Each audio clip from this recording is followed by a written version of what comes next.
Barbara Gordon arrested, 2 Ignition Press titles, a flashback Spider-Man story, and the possible origin of Torment. Welcome back to the channel where we talk about only good comics. I'm Brant, and this is Friday First.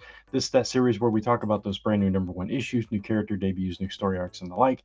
And this is for books that are coming out on May 13th, 2026. So we got some big #1s coming out next week, and we're going to talk about them. One honorable mention because it's not technically a first. We'll get into that as well. But anyway, before I get into all that, I hope everyone had a wonderful free comic book day. I actually had a great time. Got my books right here, actually.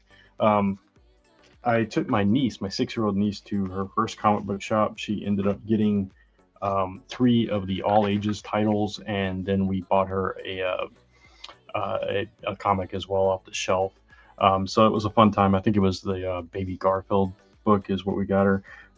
But yeah, so we got some cool comics, but of course the one that I was most excited for was the Energon Universe special, which was fantastic. It was actually my #1 pick of all my books this week. So yeah, not a huge haul. They did have a limit for us, but we had 3 people, so we got as much as we could. But we had a great time. Hopefully you did as well. I'd love to hear what your favorite free comic book day book was, or what other deals maybe you found, or whatever events that your shop had. Love to hear about it in the comments below. But with that, let's jump into our first honorable mention and then this week's top 10. All right, our one and only honorable mention this week goes to Transformers issue number 32, simply because we are shifting gears. We're going back to Cybertron, and we're going to meet Elita-I or Elita Prime's Autobot team. They're being revealed in this issue, so it is kind of the first leg of their new journey. So technically, it is kind of a first, but we know some of the members anyway because we saw who left with her in previous issues. But it's still kind of a first, and I couldn't justify it being on the actual top 10 list, but I can definitely justify it being an honorable mention. Art by Jason Howard. So I'm looking forward to Jason Howard's art in this book and looking forward to Elita-I's team. But that's our honorable mention. So now let's jump into those top 10. Coming in at number 10 is Archie Comics 85th Anniversary presents Archie's Movie Mania issue #1, continuing the 85-year anniversary of Archie Comics. And we're paying tribute to a bunch of more movies. The last special they did was all about Mario Galaxy. Now we've got stuff like The Mandalorian Grogu, The Devil Wears Prada 2, Masters of the Universe. So if you are a fan of kind of parody stuff and you like Archie, you might want to check this out. I'm a lifelong Archie fan.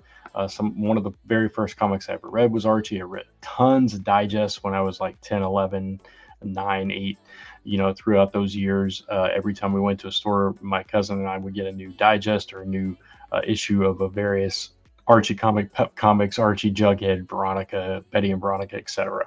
My whole childhood is filled with Archie comics, and I still read them occasionally today. So that's why Archie Comics 85th Anniversary presents Archie's Movie Mania, plus I'm a big movie fan, comes in at number 10. Coming in at number 9 is an independent title from Ray Comics called Ticina. I'm not exactly sure how to pronounce it, but we have this gorgeous David Mack cover, which just, as soon as you see that, you're like, that's David Mack art. And I'm a fan of David Mack's art. David Mack, by the way, one of the nicest guys in comics. Met him one time years ago, about 2009, I think it was. We brought him one of our comics, me and my collaborator at the time, and he was so gracious that he gave us a stack of his, just out of the goodness of his heart for us to enjoy. A lot of cool stuff there, and it was one of the best experiences meeting an artist or a creator that I've ever had in my life. Salt of the earth kind of guy. But anyway, this is a creator that's done a lot of books on Kickstarter. This one in particular, I don't think was on Kickstarter, or it was under a different account. I just didn't see it.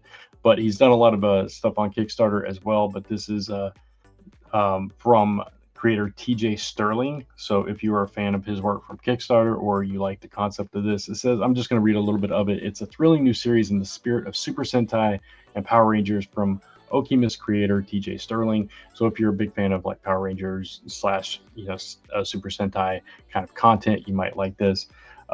It looks like Okemos Hunter is from the future, but now she's living in present day New York City. Instead of fighting to save her own future, she's focused on protecting ours. So, and then there's this rogue military group called Faction 6 that she's fighting and everything. There's an FBI agent searching for her missing sister, who's determined to help Taiseno take down Faction 6 as well. So a lot of cool elements in there. And of course, the visual of that cover is pretty striking as well. Here's some other covers you can see down here. So yeah, check out Ray Comics Taisena issue number 1, which comes in at number 9.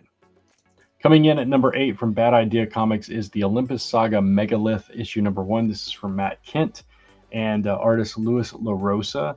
And at first I was like, okay, I don't read a whole lot of Bad Idea Comics, but this particular listing has like the entire inks of the book here in the variant cover section, which looks pretty cool. I'll show some of it off in just a second. I'm going to read a little bit of the description here. It says 20 minutes ago, a massive monolith crashed into the heart of Baltimore, obliterating 16 square blocks. No one knows where it came from or why. Somehow the monstrous deep space object evaded the global surveillance net, and 3 breach teams were dispatched. And then it goes on like that, kind of building it up. So basically, these military groups are coming into this, and it's kind of a kaiju type vibe. So let me click on one of the pages here and highlight it. So you can see the art in this book is absolutely stunning. And that's why it made the countdown.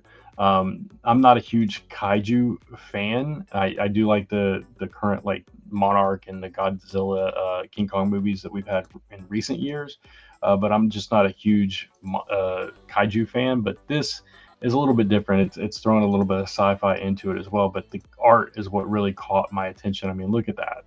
This is incredible. So that's why the Olympus Saga Megalith comes in at number 8.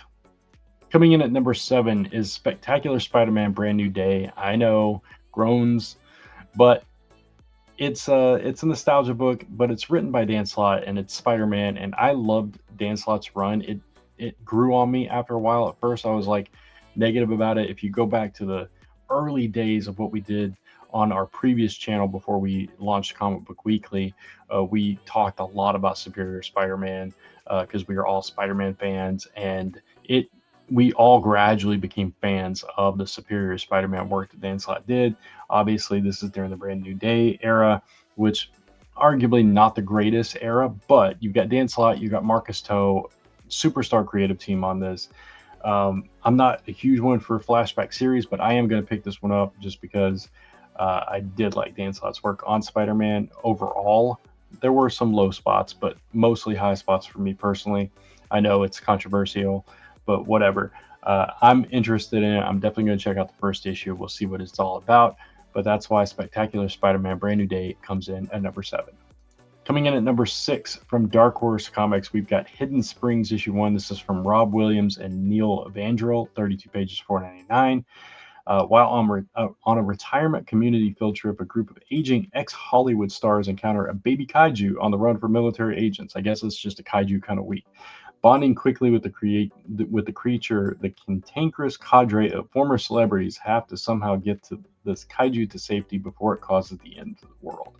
That's kind of a fun concept. You got these, old aging celebrities coming into contact with this giant being and trying to keep it safe. So it's kind of like life imitating art for them. Maybe they've been in some sci-fi movies and that kind of thing. So it's kind of fun concept to play around with. And so I thought it was interesting enough to come in at number 6. Coming in at number 5 from Oni Press is Destination Kill, issue number 1. I'll be honest, it was the cover that caught me. Just the stylistic art, this cartoony kind of style, and the logo presentation is very similar in that vein as well. And it says it's in the footsteps of things like Judge Dredd, V for Vendetta, and Tank Girl. So it's kind of got that kind of left field indie kind of vibe to it. It seems like fun art to me. This is written and illustrated by Joe Palmer. The future is a riot. Let's see. Year is 2125, and this powerful corporation called Overcon has these robot workers to basically, do all the stuff, do all the jobs and everything, right? And they're about to celebrate their first year in this Paradise Loop, which is this big transatlantic train that goes from, connects the central city to New York in under 60 minutes. But now these displaced human workers are flooding the streets with weapons and kind of in a rebellious kind of thing. So we got these stressed out pill-popping police detective in desperate need of a vacation, and her ex-partner, this private investigator, Lance Wingman, who are now the only ones standing between the city and this force of displaced human workers. So it's kind of an interesting, not really post-apocalyptic, but futuristic, robotic kind of thing. So I get the Judge Dredd and V for Vendetta kind of vibes there. So it sounds kind of interesting, and I like the cartoony style, and that's why Destination Kill comes in at number 5. Coming in at number 4 from Ignition Press is Innards issue number 1. This is written by Rob Guillory and has art by Sam Lotfi. I'm not familiar with Sam, but I'm definitely familiar with Rob Guillory's writing stylings. I believe he did that Robin series not too long ago, if I'm not mistaken, or he did something. I don't know. I'd have to look it up. His name stands out in my mind for recent work. Anyway, this is a psychological sci-fi thriller. Ignition Press killing it. I haven't read a whole lot of stuff because my shop doesn't always have their stuff, but what I have read, I have enjoyed. This one is in the wake of this big nuclear attack, and there's this last energy source for humanity called luciferum, which is buried beneath the earth, like miles beneath the earth's surface. So now they have to traverse this big maze underground, and so it's that kind of thing. High risk, high reward. You're following this character named Jax Ridley, or that's the boss, I guess. The main character's name is Roy Wilder. So Roy Wilder and Jax Ridley, some cool names. I could totally see this being a movie. It says Innards is a high-pressure, terrifying thrill ride for fans of Event Horizon and The Abyss. Those are good movies. So yeah, I'm definitely going to try to check this out if I can. That's why Innards issue 1 comes in at number 4. Coming in at number 3, also from Ignition Press, is Showdown issue number 1. This is written by Dave Wielgoss with art by Tad Galusha. Not familiar with either one of those creators, but again, the cover caught my attention. I mean, it's a cartoony style, but she's swinging a bat and blood is splattering everywhere. That's the kind of things that catch my attention. So this girl, Trish Sullivan, has left for college, and she's left behind some unfinished business. Now she's looking to settle up. She blames this guy Harvey for the death of her brother. So now she's going on a revenge mission. That's what this is all about. But Harvey's dad has just died, and an injury destroyed his football scholarship. So now she's faced with, all this tragedy. Do I still take it to him? It says Showdown is a grounded drama rooted in the burden of family and the weight of revenge from those creators. It's a gritty and emotional pulp drama in the vein of Ed Brubaker and Sean Phillips' Criminal, which I was a big fan of that. Not Criminal. I'm a big fan of Kill or Be Killed from those creators. I haven't read Criminal, but I know it's it's lauded as a really great series. So yeah, I'm definitely going to try to check this one out as well. I'm more excited about this one, obviously, and that's why it comes in at number 3. Coming in at number 2 from DC Comics is Barbara Gordon Breakout issue number 1. This is the newest Next Level series. This is from Mariko Tamaki and MNK Nahupan. I probably butchered that name. I apologize for that. But if you were a fan of Mariko's previous work with Barbara Gordon, you probably like this. I was. So yeah, this is leaping out of Batman number 9. So spoiler alert, if you haven't read Batman 9, which came out this week yet, which I have not. So I guess we see who fell. But anyway, she is framed. She's outlawed. She's hunted. We know that Gotham City has kind of declared war on the masks, and it looks like Barbara Gordon, aka Batgirl / Oracle, is taking the fall here. She's arrested for aiding the Bat family, and she's going to Supermax. Now, Vandal Savage's pet project prison, has Batgirl in their walls, and we're going to see how that plays out for Barbara Gordon. So I'm looking forward to this. I'm excited for this, and that's why Barbara Gordon Breakout comes in at number 2. And finally, coming in at that coveted number 1 spot this week is Amazing Spider-Man / Venom Death Spiral Body Count. This is the origin story, possibly, or the finale. We don't know exactly what we're getting here. It says it's about the scariest new villain in the Marvel Universe finally gets a story told. So hopefully, finally, we're going to find out who the heck Torment actually is, what his deal is. Is he really dead? Is he not? We got all the stuff that happened throughout that story arc, which was Death Spiral, excuse me. So, which was the best Spider-Man event in years, in my personal opinion. I really enjoyed the way that it all played out.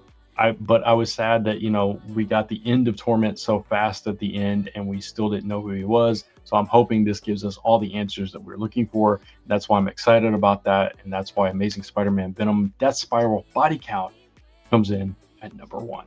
And there you have it. There are our top 10 first for the week of May 13th. I hope you enjoyed it. Hope you found something maybe you weren't aware of, or something sounded cool. In this countdown. Let me know in the comments below which number 1s you're picking up next week. I'd be really curious to see where everybody's heads are at with these books, with my picks, with whatever else is coming out. I know I don't cover every single number 1 issue, so if there's something that I left out that you think people need to know about, let me know in the comments below. And if you like this video, please give it a thumbs up. It really does help. And if you haven't done so already, hit that subscribe and notification bell so you don't miss any of the content going up on this channel. Of course, you can follow me across social media at onlygoodcomics, or type in onlygoodcomics.com to take you right back to this YouTube channel where we talk about only good comics. Until next time, thanks for watching. Take care. Keep reading those comics, and I'll see you soon.